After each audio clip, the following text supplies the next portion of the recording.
मातृशक्ति। आज हम बहुत बड़े एक संकट के दौर से गुजर रहे हैं। हमारे चारों तरफ एक रासायनिक पट्टी बन गई है। हमारी जो संस्कृति थी, हमारे जो क्रियाकलाप थे, किसानों के जो कार्य थे, हम आधुनिकता की दौड़ में उससे हटते चले गए और कहीं कहीं तो हमने विकास के नाम पर विनाश की तरफ बढ़ना शुरू कर दिया। आज हर आदमी को सोचने की जरूरत पड़ी कि ये क्यों हुआ। काफ़ी ऐसी चीज़ें थी, समय मेरे ख्याल से मुझे इतना नहीं मिल पाएगा अगर मैं उसको विस्तार। मध्यम बान निशित चाकरी भीख निदान, ये हमारे इसी गौवंश के ऊपर आधारित थी और ये हमारा किसान आजकल की तरह दिग्भ्रमित नहीं था, एक वैज्ञानिक था, एक सटीक कार्यक्रम हमारे किसान का था। मेरे साथियों, अब जीवांश कार्बन की बात भाई साहब कर रहे थे, आबादी बिजली से जीवांश कार्बन की बात भाई साहब कर रहे थे। मैं आपको बताऊं कि जीवांश कार्बन आपके शरीर की ह्यूमिनिटी है, आपके शरीर की ताकत है। आज फिलहाल सीजन चल रहा है आम का, आम फलों का राजा कहा जाता है, लेकिन अगर आम के बारे में आपको पूरी कहानी बताऊं तो आप आम खाने के लिए तैयार नहीं होंगे। एक साल में हमारे कृषि विज्ञान केंद्र के वैज्ञानिक बैठे हुए हैं, 15 स्प्रे मान्यवर, 15 छिड़काव, कल्टार दबी, जो रासायनिक खाद दबाए वो अलग दबाए, 15 स्प्रे हो गए। अब पकने की बारी आई, तोड़ने के बाद एक स्प्रे है, एक चाइनीज पुड़िया है, एक आपका कार्वेट है। यानी हमने अपने बच्चों को, अपने भाइयों को, अपने मित्रों को एक बारूद का डब्बा तैयार करके वो पकड़ा दिया कि इसको खाइए और मरिए। वास्तविकता ये अगर हम देखें, ये जो बीमारियों का जो ये चक्र चला, ये बीमारियां अगर आप इसका कैलकुलेशन करेंगे, प्रकृति के अंदर 75% आपके मित्र कीट होते हैं, सिर्फ 25% आपके शत्रु कीट होते हैं। यानी कि अगर आप उनको अपने प्राकृतिक तरीके से भी कंट्रोल करना चाहें तो आप उसको कर सकते हैं। उसके लिए आपको प्रयत्न करने पड़ेंगे, साधन पर्याप्त हैं। तो साथियों, मैं कहना चाहता हूँ, जीवांश कार्बन की बात आई, सरकार का एक उपक्रम आपके सामने चला कि पत्ती मत जलाइए, पुआल मत जलाइए।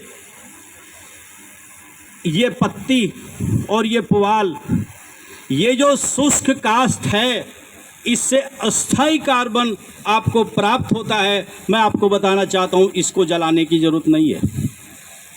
कुछ टाइम पहले आपने देखा होगा, एक आकृति बनाई थी नैडब कंपोस्ट की, हमारे जसवीर जी काफ़ी इसका प्रचार करते थे। वर्मी कंपोस्ट चलाया गया था, इसके अलावा काफ़ी कंपोस्ट बनाए गए थे। हम भी एक कंपोस्ट बनाते थे 2.5 फीट के, हमने उसकी गोबर की लेयर बनवाई, उसमें हॉल कराए और इस तरह से हमने, जिसमें ज़रूरत होगी मेरे भाई को मैं आपको नंबर भी दे दूंगा, उसकी डिटेल आपको बताऊंगा मैं। जीवांश कार्बन अगर आपके खेत में कम होगा तो आपकी फसल कमज़ोर होगी, और कमज़ोर होने पर हमारे पास एक ब्रह्मास्त्र है, यूरिया। हमने कट्टा उठाया और फेंक दिया यूरिया का। 17 तत्वों की ज़रूरत पड़ती है मेरे दोस्तों। अगर आपके खेत में जीवांश कार्बन सही होगा तो उसकी आपको ज़रूरत नहीं। जब यूरिया ज़्यादा आप डालो तो हो जाएगी, जब वो होगी, अधिक काला उसका रंग होगा तो उस पर रोग, जब उस पर तो दवाई मैं बताता हूँ। एक ट्रेन है हमारा कि हम अपनी मोटरसाइकिल उठाएंगे, सुबह हमने खाना पीना किया, नहाए धोए, मोटरसाइकिल उठा करके हम चले गए दुकानदार के पास में, कहने लगे साहब मेरे तो माहू आया हुआ है खेत में, दवाई दे दो। जबकि हमारे पास कृषि विज्ञान केंद्र है, हर सब्जेक्ट का डॉक्टर वहाँ पर मौजूद है। हम ज़रूरत नहीं समझते इनका नंबर रखने की, हम ज़रूरत नहीं समझते उनसे बात करने की। हम दुकानदार के पास गए, दुकानदार ने एक तो दवाई वो पकड़ा दी जो एक्सपायर होने वाली थी, एक वो पकड़ाई जिसमें कमीशन ज़्यादा मिलना था। यानी कि कुल मिलाकर ये है कि हो सकता है उसने 10-5% दवाई कोई ऐसी हमें दे दी हो जो हमारे काम की हो। हमने उसका छिड़काव कर दिया, दोपहर में जाकर छिड़काव कर दिया, यानी हमने टोटल कैलकुलेशन गलत की। सबसे पहले तो हमारा जो प्राकृतिक तरीका था, हमने खोजते हमारे प्राकृतिक जो व्यक्ति हैं, जो वैज्ञानिक इस बारे में, उनसे सलाह करते। फिर हम अपने कृषि विज्ञान केंद्र से सलाह करते कि साहब इसमें कौन सी दवाई डाली जाए। उसके बाद जब हम दवाई छिड़कने के लिए अपने खेत में चले गए, उस टाइम आपके मित्र कीट काम करते हुए होते हैं दिन में, और आपके शत्रु कीट अक्सर रात में काम करते हैं। इसलिए दवाओं के छिड़काव का समय आपको बताया गया है, या तो आप सुबह करिए या फिर आप शाम के वक्त करिए। तो साथियों, थोड़ा सा बदलने की ज़रूरत है। जीवांश कार्बन की मैं आपको बात बताता हूँ। अगर आपके जीवांश कार्बन पर्याप्त आपके खेत में है तो आपको एक्स्ट्रा किसी दवाई की ज़रूरत नहीं पड़ेगी।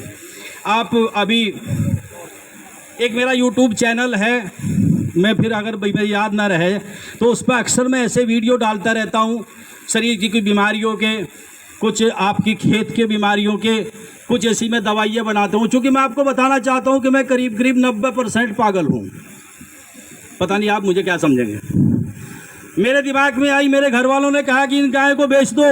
मैं कहा भाई साहब मैं गाय नहीं बेचूंगा, ये अपनी पूरी खेती संभालो, और अपना बोरिया बिस्तर बनाया और ये हमने चला गया। मैं नागपुर गो विज्ञान केंद्र में 15-20 दिन नागपुर गो विज्ञान केंद्र में रहा। मान्य वहाँ पर बताया गया था जिस क्षेत्र में गो विज्ञान केंद्र बना हुआ है वहाँ पर किसी ने कहा था कि इस पर खेती हो ही नहीं सकती, वो बंजर ज़मीन थी, ऊसर ज़मीन थी। और हमने वहाँ पर हर फसल को लहलाते हुए देखा है। वहाँ पर हमने ट्रेनिंग ली है। पूरे देश में कोरोना था, लेकिन गो विज्ञान केंद्र के अंदर कोरोना नाम की कोई चीज़ नहीं थी। अद्वितीय शक्ति है। अगर मैं गाय की महिमा के बारे में आपको बताऊं, इस सरकार में आए थोड़ा हमें प्रोत्साहन मिला, नहीं तो हम तो कई बार तो पागल घोषित कर दिए जाते थे, तो कहते तो बेवकूफ़ है। अगर आपके घर में गाय है तो आपके शरीर की, आपके घर की, आपके खेत की अधिकांश बीमारियां 100% भगवान का नाम होता है। बीमार बेचारी गाय भी हो जाती है। गाय को माता कहा, हमने इस पर पूरा शोध किया, गाय माता कैसे है, क्यों है, कहीं गलत तो नहीं है, कोई धार्मिक उन्माद तो नहीं है। मैं आपको बताना चाहता हूँ गाय का प्रभाव कितना ज़बरदस्त था। जब आपकी ये मशीन थ्रेशर नहीं था तो कैसे उठाते थे जी अनाज हम लोग, वो दावड़ी चले कर थी, उनका पेशाब कहाँ जाया करा था। ये कुछ बच्चे बैठे हुए हैं शायद उनको पता ना हो, उनका टोटल पेशाब जो था उस दावड़ी में रहेगा, उसको दावड़ी बोलते थे हम लोग। और गोबर छेरा लग गया, एक ने फर्द सी गोबर कर दिया, एक का हमने हाथ पे ले लिया, हलते हलते उसमें से भी कुछ नीचे गिर गया। ऐसा था, कहीं झूठ तो नहीं बोल रहा जी मैं, अगर मेरी कहीं झूठ होगी वापस कर दियो। इसके अलावा कई बार चने की पैरी में हमने देखा कि उसने छिंका हटा के चने ज़्यादा खा लिए, और मानने वो चने जब गोबर में निकले तो हमारे दादा ने क्या काम करा, वो घोल के वो चने तो डाल दिए पैरी में और वो गोबर बाहर खिंडा दिया। था जी ऐसा ही। आपको 4 बीमारी जो वायु की है, चूँकि आज प्रकृति के अंदर सबसे बड़ा वातनाशक अगर कुछ है या तो त्रिफला है और या वो गाय का गोबर और गौमूत्र है। आपकी खेती के लिए 17 तत्वों की जरूरत पड़ती है। 24 तत्व आपके गौमूत्र और गोबर के अंदर विद्यमान है। मैं नहीं कह रहा, रिसर्च कह रही है वैज्ञानिकों की। तो साथियों, इसकी जो आमूल चूल परिवर्तन हो सकता है, लेकिन अब समस्या क्या है, एक चीज और है, हमें अधिक चाहिए, उसके लाएंगे। साथियों, हमारे बीच जिला कृषि अधिकारी श्री धीरज कुमार सिंह जी पधार चुके हैं। हम आपका स्वागत करते हैं और अनुरोध करते हैं कृपया मंच पर अपना स्थान ग्रहण करने का। अधिक लागत हम लोग देंगे, वो भी देंगे जिसकी जरूरत नहीं है। अभी मैं एक डेयरी पर बैठा हुआ था तो वो बात चल रही थी पशु को क्या दिया जाए। मैं कह रहा भाई चने दो, तीरा दो, हमारी जो पहला हमारा सिस्टम था वो दो। उसने कहा ना जी मजा नहीं आता, अगर टिवाना दे दी जा, टिवाना तो बहुत दूध बढ़े। मैं किसी की मुखालफत नहीं करता, लेकिन मैं जब मेरा आश्रम बाहर है वहाँ बैठा बैठा मैं कैलकुलेशन करता रहता हूँ। मैंने घी की कैलकुलेशन की, 30 किलो गाय के दूध में से 1 किलो हमें घी मिलता है। अगर उसकी 50 रुपये कीमत लगाएंगे तो 1500 रुपये तो उसकी एक्चुअल कीमत ही हो गई। फिर हमने उसे गोश्त के अंदर रखा, उसको हमने पूरा दिन पकाया, उसको हमने बिलोया, उसको हमने ताया, जो माता बहनें जानती हैं इसको। उसको 600 रुपये किलो कौन दे देगा? है कोई कैलकुलेशन आपके अंदर? लंपी वायरस में करोड़ों गाय मर चुकी, कई मार्केट में दूध की कमी है क्या? अगर एक भी पशु नहीं रहे, मैं गारंटी से कहता हूं दूध की कमी नहीं रहेगी। मुझे पता है, हम छोटे छोटे थे, एक शादी में अगर दूधिया ने जवाब दे दिया, हम पागल हुए फिरते थे, दूध नहीं है। आज आप ऑर्डर कीजिए, 20 शादियों का दूध आपको पनीर और मावा सब एडवांस में मिलेगा। कौन सी दुनिया में जी रहे हैं हम? अपने मन को समझाने के लिए आप कुछ भी कर लो, लेकिन आज आवश्यकता है बदलने की, और इस बदलाव को अगर कोई पूरा कर सकता है तो इस देश का किसान कर सकता है। और एक बात बताऊं, मातृशक्ति की इतनी बड़ी देन है इसमें। अगर मातृशक्ति चूल्हे पर बैठकर कोई प्रोग्राम बना ले और वो प्रोग्राम फेल हो, ऐसा कभी हो नहीं सकता। आज बहनों, आमूल चूल परिवर्तन की जरूरत है। आप अपने बच्चों से बहुत ज़्यादा प्यार करती हैं, नाइट्रोजन कितना डालना, फास्फोरस कितना डालना, पोटास कितना डालना वैज्ञानिक बता देंगे। मैं आपको बताना चाहता हूं कि अपने बच्चों को स्वस्थ बनाइए। आज माँ के पेट में बच्चा और बच्चे के पेट में कैंसर है। कौन सी दुनिया में जी रहे हैं? कौन सा विकास किया हमने? कौन सी तरक्की की हमने? क्या हमें इसीलिए पैदा हुए थे? हम इसको बदल सकते हैं, एक ऐसा माहौल बनाए। मैं नहीं चाहता आप सभी बदले, आप में से 2-4 भी अगर बदल गए, अपना आहिस्ता आहिस्ता रासायनिक का स्तर आप हल्का हल्का कम करिए, अपना देसी खाद का स्तर, देसी जीवांश कार्बन का स्तर, देसी बीजों का स्तर। मैं आपको बताऊं, ये कहते हैं कि गेहूं के अंदर शुगर है, मेरे पास गेहूं है 1% भी शुगर नहीं है, सोना मोती गेहूं मेरे पास है, लेकिन वो 5 क्विंटल नहीं निकलता, 1-1.5 क्विंटल निकलेगा। सांठी का चावल मेरे पास है, 100% फ्री है शुगर से, उसके अंदर ताकत होती है, ह्यूमिडिटी पावर बढ़ाता है, आपके कैल्शियम प्रचुर मात्रा में है, लेकिन वो 5 क्विंटल नहीं निकलता, वो आधा पौना क्विंटल निकलता है। तो मेरे साथियों, अगर समाज को बदलना है, अपने बच्चों को बचाना है, सबसे बड़ी चिंता है आज विकास की चिंता नहीं, पैसे आपने बहुत कमा लिए। अरे कौन बाप चाहता है उसके सामने उसका बच्चा कैंसर का मरीज होकर के मरे? मेरे साथियों, आप बदल सकते हैं। पूरे समाज की आप लोगों पर जिम्मेदारी है। पुराने बीजों का हमने कुछ मंगा लिए हैं, पुराने बीजों का संरक्षण मैं करता हूं। पुराने बीजों का संरक्षण करिए, आप वैज्ञानिक तरीके से खेती करिए, मैं नहीं रोकता, लेकिन आप उसमें कुछ परिवर्तन की जरूरत है, उसको कर लीजिए। पशुओं को संरक्षित कीजिए, दूध अपने बच्चों को असली पिलाइए। जो आप स्वाद की बात करते हैं, डॉक्टर शफाकत कमाल हमारे पास डीएम रहे थे, वो मुझे अक्सर कहते थे, भाई साहब ये क्यों बदल गया स्वाद? चूँकि हमने उसको असंतुलित कर दिया।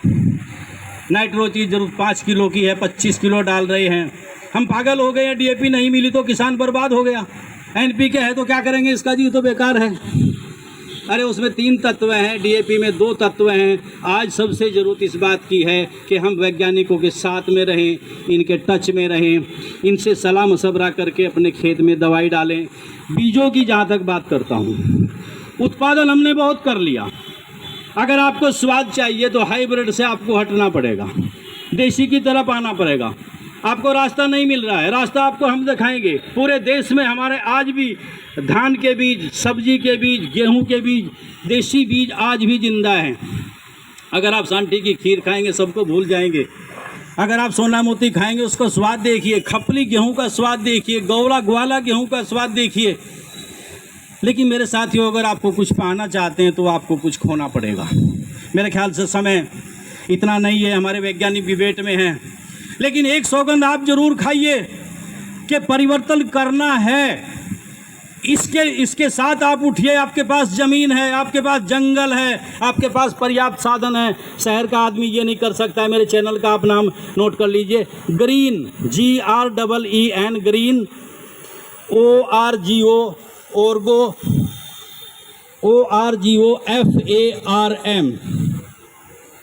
FARM, Farm, Green Orgo Farm. मैं आपकी जानकारी के लिए बताऊं, 12-14 तरह के मैं सिरके बनाता हूं।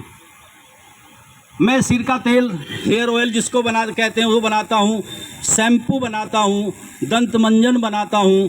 इस तरह से करीब मेरे 20 आइटम हैं जो पूरे देसी तरीके से मैं बनाता हूं। मैं अभी आश्रम बाहर है, कोई आना चाहते हो मोस्ट वेलकम, आपका स्वागत है। यमुना के किनारे पर मेरा आश्रम है। जड़ी बूटियों के ज़्यादातर आपको पेड़ मिलेंगे। आमंत्रण, आप आइए। अगर आपको मुझे कुछ सिखाने का मौका मिला, आप मुझे कुछ सिखाएंगे, कुछ मैं आपको सिखाऊंगा।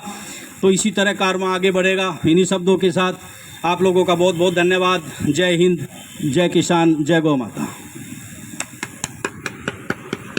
भाई किसानों से अनुरोध है, जो वक्ता है थोड़ा सा हथेली बजा पीट कर उनका स्वागत करने का कष्ट करें।